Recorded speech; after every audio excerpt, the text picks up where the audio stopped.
আসসালামু আলাইকুম ভিউয়ার্স, দেখতে পাচ্ছেন বাংলাদেশ সেনাবাহিনীর বিশেষ অভিযানে চলছে বিশেষ চেকপোস্ট, অর্থাৎ বাংলাদেশ পুলিশ এবং ট্রাফিক সেনাবাহিনী এর যৌথ উদ্যোগে আপনার কালিয়া থেকে নড়াইল, আপনার গোপালগঞ্জ চাপাইল ব্রিজ থেকে কালিয়া থেকে নড়াইল, এখান থেকে এই রুটে যারা চলাচল করে তাদের জন্য সতর্ক, এবং যারা অবৈধ গাড়ি নিয়ে চলাফেরা করেন তারা অবশ্যই নিজের গাড়ির অর্থাৎ মোটর বাইক এর কাগজপাতি লিগ্যাল করবেন, এবং নিজের কোনো ড্রাইভিং লাইসেন্স না থাকলে সেটা বানান, আর যদি এক্সপায়ার হয়ে থাকে তাহলে সেটা নতুন করে আবার নবায়ন করুন।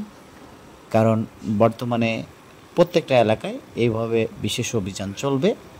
তো আমরা এই ভিডিওর মাধ্যমে অন্য এলাকায় বাংলাদেশে আরও যারা আছেন, যারা অবৈধভাবে চলাফেরা করেন, যাদের ড্রাইভিং লাইসেন্স নেই, আপনার গাড়ির কাগজপাতি নেই, তারা অবশ্যই সরকারি খাতে টাকা জমা দিয়ে আপনাদের গাড়ির সম্পূর্ণ কাগজপাতি রেডি করে তারপরে আপনি রোডে চলাফেরা করুন, নতুবা আপনি গাড়ি বিক্রি করে দেন, নতুবা এক জায়গায় রেখে দেন। কারণ আপনি অবৈধভাবে চলাফেরা এটা আমাদের সরকার চাচ্ছে না। তো সেইভাবে আপনি বৈধতা নিয়ে তারপরে আপনি রাস্তায় চলাফেরা করুন।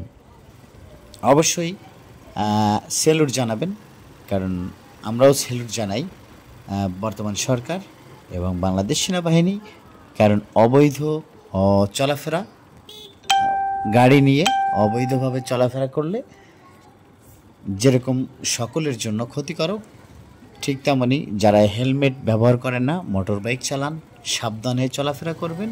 কারণ আপনার একটু অসতর্কতা।